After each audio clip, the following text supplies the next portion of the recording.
Bonjour tout le monde. Merci de l'invitation. Ça fait plaisir d'être ici.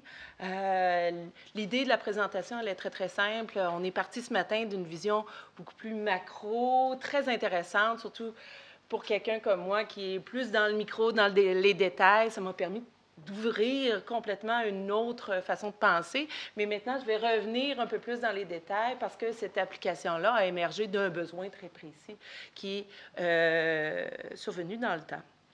Alors, on parle beaucoup d'intimidation, mais j'ai pensé qu'il serait peut-être intéressant quand même de définir le problème, en fait, de mieux circonscrire le problème. L'intimidation, maintenant, les jeunes dans les cours d'école, on se fait dire, ils disent bah, arrête, arrête, tu es en train de m'intimider. Alors, il faut faire une distinction entre l'intimidation et une chicane entre jeunes. OK? La différence, et lorsqu'on peut commencer à parler d'intimidation, il faut que ces éléments-là soient plus ou moins présents. OK? C'est qu'il y a des paroles ou des actions qui ont le but de blesser, qui sont dites ou qui sont partagées indirectement via d'autres jeunes ou d'autres plateformes, incluant des plateformes numériques. Il faut qu'elles soient répétées dans le temps. Si elle survient une seule fois, c'est une expérience déplaisante en soi, mais on ne peut pas parler d'intimidation. C'est un échange dans lequel il y a un déséquilibre de pouvoir qui s'installe entre la personne qui vit de l'intimidation et les autres jeunes qui adoptent des comportements intimidateurs et dans lesquels et le déséquilibre de pouvoir, il peut prendre plusieurs formes. Parfois, ça va être une question de taille, de poids. Parfois, c'est une question de popularité, le nombre d'amis, un certain isolement, etc. Et il en vient que la victime perçoit qu'il pourrait être très difficile pour elle de s'en sortir. Alors, à ce moment-là, on commence de parler d'intimidation.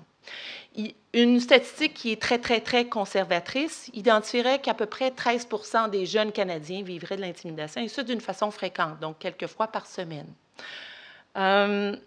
Maintenant, est-ce que c'est un problème ou ça fait partie d'un rite de passage de l'adolescence? Est-ce que c'est quelque chose qu'on doit s'attendre à vivre, il ne faut pas en faire trop de cas?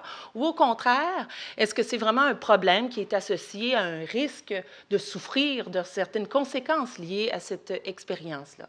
Et là, depuis, je vous dirais, une dizaine, quinzaine d'années, on commence, via des études populationnelles de différentes cohortes à travers le monde, à identifier, en exerçant vraiment un contrôle sévère pour des facteurs confondants, que ces expériences de vie-là sont associées à un ensemble de difficultés, dont des problèmes émotifs comportementaux, un rendement sous-optimal ou pas aussi élevé que ce à quoi le jeune serait capable de donner, faible d'estime de soi, des difficultés dans les relations sociales, et ça, là, je parle d'un point de vue prédictif, bien au-delà de ce qui est vécu au moment de l'intimidation, et des problèmes de santé physique et mentale. Et ça peut aller même jusqu'à l'augmentation de l'incidence de symptômes psychotiques. Alors, on ne parle pas juste nécessairement d'une petite anxiété, d'une détresse psychologique très, très mineure. Pour parfois, chez certains enfants, peut-être qui ont déjà d'autres vulnérabilités, ces expériences de vie-là peuvent être associées à un risque plus grand, même de symptômes psychotiques. Bien évidemment, ce ne sont pas tous les jeunes qui vivent l'intimidation qui vont, au moment de ces expériences-là, ou plus tard au cours de leur vie, vivre des difficultés de vie. Évidemment, je vous dirais, en psycho, puis dans plein d'autres disciplines, ça devient le saint Graal de trouver quels sont les facteurs qui sont associés à cette résilience-là que certains jeunes manifestent en regard de difficultés de vie comme l'intimidation. Bien, on trouve par le biais d'une recension scientifique, on trouve que le soutien de la famille et des amis fait toute la différence. Le fait même d'avoir un ami parvient à diminuer le risque d'émergence des symptômes dépressifs dans le temps auprès des jeunes qui vivent de l'intimidation. Un environnement social qui condamne la violence. Donc, tous les programmes d'intervention qui sont instaurés dans les écoles, indirectement, cherchent à venir changer la norme sociale qui est liée à la violence et de faire en sorte, soit par le biais de l'instigation d'un code de vie ou des exercices en classe, de venir apporter, faire émerger un consensus avec non seulement les membres des équipes d'enseignement, mais aussi des jeunes comme tels, qui fait que les jeunes ne trouvent pas ça cool, la violence, et qui inclut évidemment la manifestation des comportements intimidants. Et évidemment, il y a toute une série de caractéristiques individuelles qui sont associées à la résilience dans un contexte d'intimidation, mais plus généralement en contexte d'adversité, qui sont aussi identifiées, telles que l'intelligence, l'humour, l'estime de soi. Et en ce qui nous concerne, dans le développement de l'application Plus fort, ça a été aussi en fonction des caractéristiques individuelles liées à la résilience, que sont les bonnes stratégies d'ajustement, qu'on dit communément le coping mechanism en anglais, et les habiletés de résolution de problèmes. Donc, je n'entrerai pas dans le modèle conceptuel qui a donné émergence à la structure de l'application comme telle, mais elle repose sur des écrits scientifiques. Pourquoi une application mobile? Bien là, peut-être ici, c'est moins important de le dire, mais je pense que je vais juste passer rapidement. On l'a dit ce matin, les enfants du numérique, les digital natives. Donc, un élève sur 4 possède un téléphone intelligent à 4e année, 50 en secondaire 1 et à peu près 85 en secondaire 5. La plupart des maisons ont un accès à une plateforme numérique quelconque où certains jeunes ont accès à ces outils-là via les parents. Donc, les parents en possèdent un et l'utilisent de temps à autre. Les jeunes préfèrent naviguer sur Internet via un téléphone intelligent plutôt que sur l'ordinateur portable. Et 1 sur 4, dit-on, dorment avec leur téléphone. Tout d'un coup, qu'il y aurait un texte qui arriverait en plein milieu de la nuit qui serait d'une importance cruciale. Alors, je pense qu'on peut en rire, mais d'une certaine façon, comme chercheur, ou simplement citoyen qui est intéressé à développer des outils utiles, je pense que ça correspond à une belle opportunité pour nous autres de pas seulement commencer à voir ces outils numériques-là comme étant une menace pour le développement social, affectif, collectif de nos jeunes, mais aussi peut-être, et peut-être c'est le cas, il faut en discuter, mais il faut aussi voir ça comme étant une opportunité d'offrir à ces jeunes-là un outil personnalisé qui est visuellement attrayant, différent des services auxquels on leur propose d'une façon quotidienne dans leur vie et qui permettrait peut-être pour certains de ces jeunes-là avoir l'aide dont ils ont besoin. Les objectifs de Plus fort, d'abord, et bien évidemment, c'est de fournir un soutien aux jeunes qui vivent l'intimidation. Et comment? D'abord, c'est d'informer les jeunes à propos de l'intimidation. Et là, vous direz, les jeunes en entendent parler beaucoup d'intimidation. Oui, vous avez bien raison, mais ce n'est pas tout le temps fait dans les écoles ou ailleurs ou dans les médias d'une façon qui intéresse les jeunes. Et peut-être ce n'est pas fait à un moment où les jeunes sont disposés à vouloir écouter, entendre, s'informer à propos de ce phénomène-là. Soit parce que ça ne les concerne pas à ce moment-là, ils n'y vivent pas, mais plus tard, ils en vivent et là, l'intérêt revient. Alors, il faut qu'il y ait une façon de pouvoir informer ou du moins s'assurer que tous les jeunes ont une information de base en regard de l'intimidation. Les aider à comprendre leurs propres expériences d'intimidation et ce, pour être capable de les aider à mieux cibler les endroits qui devraient prioriser afin de diminuer ces expériences-là et les soutenir dans les choix de stratégies à mettre en action et de s'assurer, ou enfin de les inviter à les évaluer pour déterminer lesquelles qui seront les plus utiles pour eux. Parce qu'une même stratégie, on peut penser, les jeunes sont comme les adultes, lorsqu'on fait face à un même problème, on pourrait faire un petit recensement ici, peut-être qu'on aurait autant de stratégies que de personnes rassemblées ici. Alors, les jeunes, c'est la même chose. Ce n'est pas une stratégie. Si la stratégie se limite pour tous les jeunes à dire, bien, par exemple, ton professeur, bien, peut-être que ça va convenir à une certaine partie des jeunes, mais pas nécessairement à tous. Et là, ça nous permet de nous dire qu'en fait, dans les recensions de littérature, on peut bâtir une banque de stratégies qui sont identifiées par les jeunes ou par les intervenants via la recension de littérature, lesquelles seraient les plus efficaces. Mais d'une certaine façon, on en sait très peu sur quelles sont les stratégies les plus efficaces en regard d'un certain profil de victimisation, en regard d'un certain profil de jeunes. Alors, le one size fits all, je pense que le temps est révolu.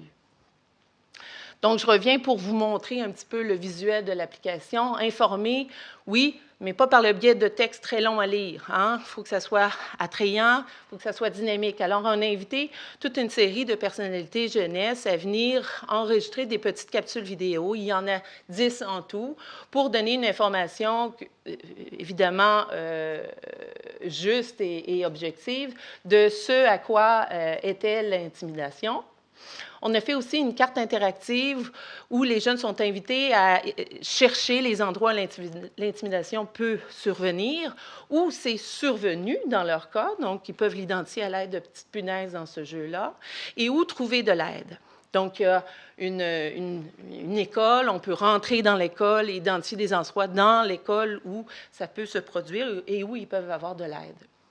Maintenant, comprendre, vous direz, les jeunes, ils savent très bien qu'est-ce qu'ils vivent. Oui, mais il y a une certaine partie des jeunes qui ont tendance à surestimer les expériences d'intimidation vécues, à penser que ça survient partout, tout le temps, en tout temps, alors que, dans certains cas, c'est circonscrit à certains moments de la journée ou dans certains lieux comme la cafétéria ou dans l'autobus ou des choses comme ça, alors que d'autres jeunes ont tendance à minimiser les expériences qu'ils vivent. Ils disent « Ah, ben non, ça, dans le fond, ils me taquinent, mais c'est pas vraiment de l'intimidation. » Ou à croire que l'expérience n'est pas si importante. Et vous direz peut-être que c'est un mécanisme de défense, c'est peut-être pratique de ne pas voir que c'est si important que ça. Oui, mais si on ne voit pas qu'il y a un problème, on ne voit pas la pertinence d'initier une démarche de changement qui fait en sorte qu'on va adopter des stratégies, expérimenter des stratégies pour faire en sorte que l'intimidation diminue. On parle de stratégie, il y en a tout près d'une cinquantaine d'identifiées et on la décrit lorsqu'on perçoit que c'est des stratégies qui pourraient ne pas être aussi efficaces qui pourraient l'être, mais qu'on sait que les jeunes utilisent, on aussi met certains avertissements et on contextualise la stratégie parce que le but, c'est de pas seulement mettre les stratégies que les adultes pensent comme étant efficaces, mais de faire en sorte que les jeunes réalisent, en évaluant les stratégies qui sont non efficaces, réalisent qu'il faut qu'ils abandonnent graduellement ces stratégies-là pour adopter et tenter, essayer celles qui sont peut-être un peu plus efficaces. Et ensuite, l'application comptabilise ces informations-là et fait leur top 10 des stratégies qui sont les plus utiles pour eux. On a fait un examen préliminaire, une étude pilote, une étude qualitative, une étude quantitative. L'étude pilote s'est effectuée au moment où on avait réalisé une première version de l'application, mais où elle était encore en développement.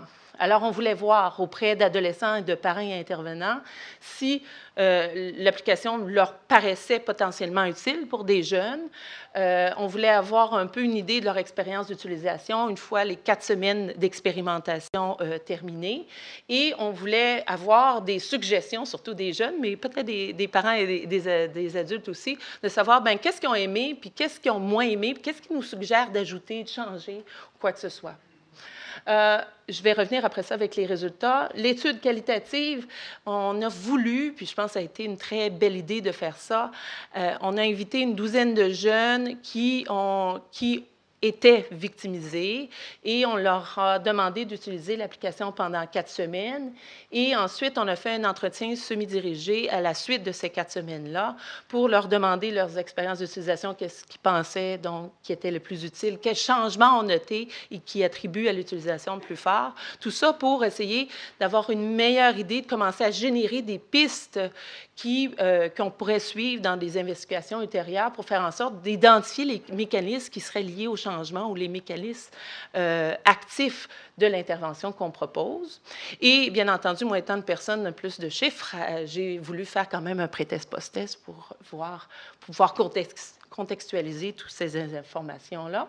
Et ensuite, une étude quantitative réalisée dans 2 écoles auprès de 40 élèves qui ont utilisé l'application pendant 4 à 6 semaines, dont, j'ai-tu écrit?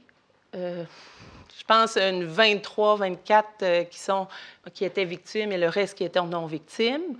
Et ensuite, 170 contrôles qui proviennent des mêmes classes, mais qui ont seulement fait le pré-test post-test sans utiliser l'application pour pouvoir voir s'il y avait une diminution significative des expériences d'intimidation suite à 4 à 6 semaines d'utilisation.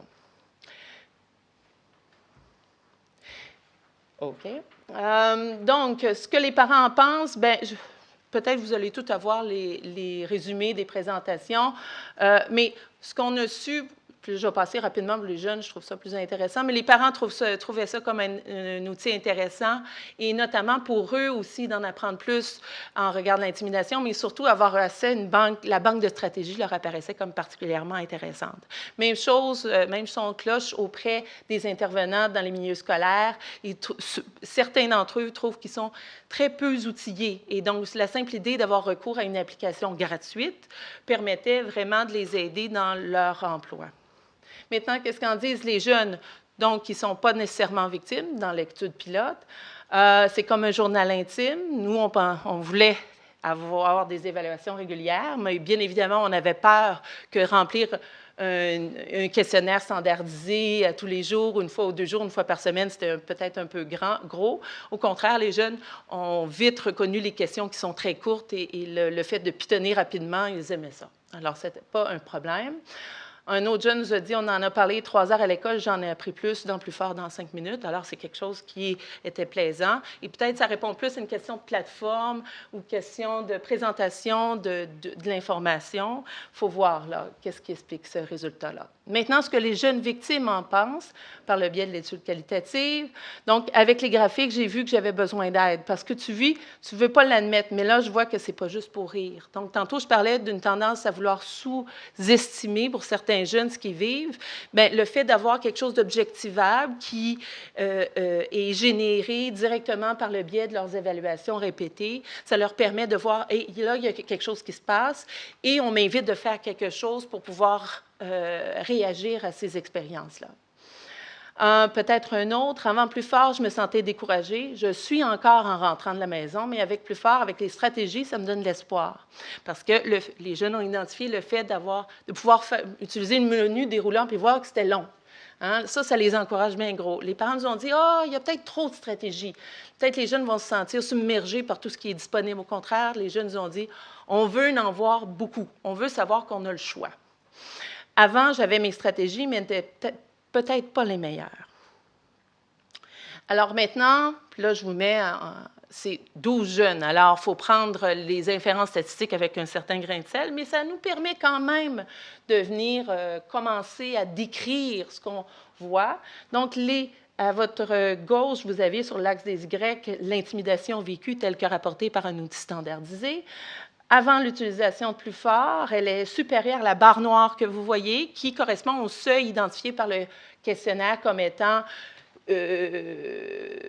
typique d'une victimisation modérée à sévère. Alors, elle l'est pour nos jeunes qu'on a sélectionnés en ce sens, donc ce n'est pas tellement surprenant, mais plus intéressant encore, après 4 semaines d'utilisation, ça baisse pour la moyenne des 12 jeunes en dessous de ce seuil-là, et je vous dirais que ça l'a baissé pour environ 75% des participants en dessous de ces seuils-là. C'est sûr que ça ne fonctionne pas pour tout le monde, et je ne pense pas que l'idée de construire et de développer un outil, c'est nécessairement fait pour répondre similairement à tous les jeunes, mais il faut s'assurer qu'en moyenne, les jeunes ont la possibilité de penser que ça leur pourrait être utile. C'était une diminution soi-disant qualitative, bien entendu, avec les limites que ça comporte, avec un petit nombre de sujets comme ça. Ici, ça, c'est l'étude quantitative, donc auprès des victimes qui ont, je ne sais pas si je peux vous aider ici, avant l'utilisation Plus fort, après l'utilisation, diminution significative auprès des victimes modérées à forte d'intimidation. Ici, on a inclus 5 victimes occasionnelles, donc leurs expériences d'intimidation n'étaient pas aussi sévères que les autres que l'on qualifiait comme victimes. On note tout de même une diminution lorsqu'on inclut ce groupe. Auprès des non-victimes qui ont utilisé l'application, on note pas de changement, pas surprenant. Mais auprès du groupe contrôle, on note une petite tendance significative à une diminution, mais elle est en termes de magnitude et donc potentiellement de signification au plan clinique, difficilement comparable à celles qui sont notées pour les victimes qui ont utilisé l'application. Elle est en fait de 11 à 17 fois plus importante pour les victimes qui ont utilisé l'intimidation. Donc, j'ai dit tout ça. Maintenant, on a voulu utiliser les... Oui. On a utilisé non seulement des questionnaires, mais on a utilisé aussi les données qui ont été rapportées directement via l'application. On note, somme toute, la même tendance, quoique elle ne semble pas aussi significative. Et ici, il y a quelque chose de super important pour des études beaucoup plus expérimentales, avec randomisation et groupe contrôle, etc., qu'il va falloir se questionner. Est-ce qu'il y a un nombre de semaines minimum que les jeunes doivent utiliser l'application pour observer l'effet escompté? Alors ça, c'est quelque chose comme dans l'examen initial qu'on est en train de faire, qui génère des réponses qui devront être trouvées plus tard. En termes de conclusion, on a développé, donc non seulement l'application peut être téléchargée gratuitement pour tous les jeunes, c'était bien important pour nous, on ne voulait pas que ça soit associé à une carte de crédit des parents. On a développé par contre un guide pour les parents et les intervenants pour en apprendre plus sur l'intimidation en général, mais aussi comment utiliser plus fort dans le cadre de leurs interventions. On est partenaire avec la CSDM, Commission scolaire de Montréal, et on va construire un programme de formation pour les intervenants des écoles pour comment utiliser plus fort dans le contexte de leur intervention. On a un site Internet, banque de données, si vous voulez en savoir plus, et ça, ce sont tous nos partenaires.